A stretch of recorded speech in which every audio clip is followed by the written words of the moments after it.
जय सिया राम। तेरी लंका गूलर के समान है। तुम सब कीड़े मकोड़े अज्ञानवश निडर होकर उसमें बस रहे हो। मैं बंदर हूँ, मुझे इस फल को खाते क्या देर लगेगी।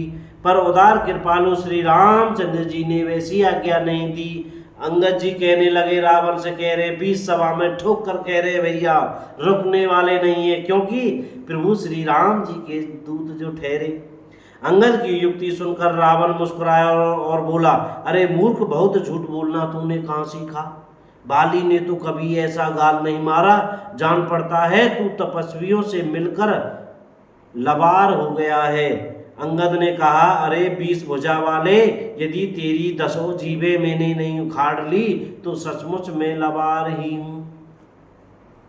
श्री रामचंद्र जी के प्रताप को समझकर सिमरन करके अंगद क्रोधित हो उठे और उन्होंने रावण की सभा में प्रण करके दृढ़ता के साथ पैर रोप दिया और कहा, रे मूर्ख, यदि तू मेरा चरण हटा सके तो श्री राम जी लौट जाएंगे, मैं सीता जी को हार गया। रावण ने कहा, हे सब वीरों सुनो, पैर पकड़कर बंदर को पृथ्वी पर पछाड़ दो।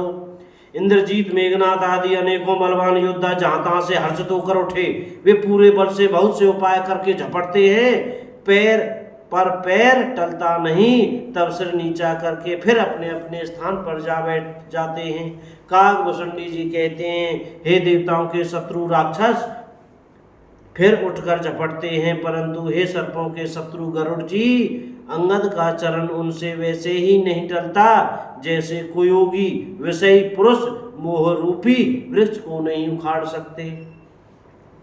करोड़ों वीर योद्धा जो बल में मेघनाथ के समान थे हर्षित होकर उठे। वे बार बार झपटते हैं पर वानर का चरण नहीं उठता। तब लज्जा के मारे फिर सिर नवाकर बैठ जाते हैं।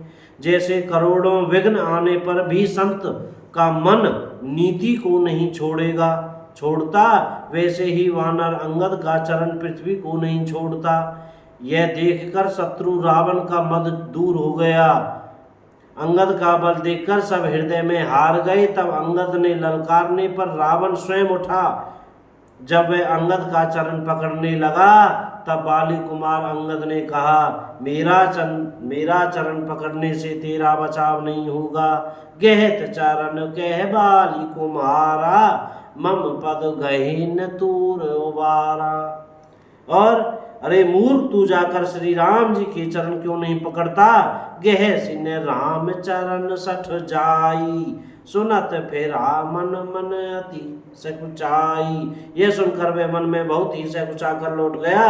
उसकी सारी श्री जाती रही। वह ऐसा तेजहीन हो गया जैसे मध्याह्न में चंद्रमा दिखाई देता है।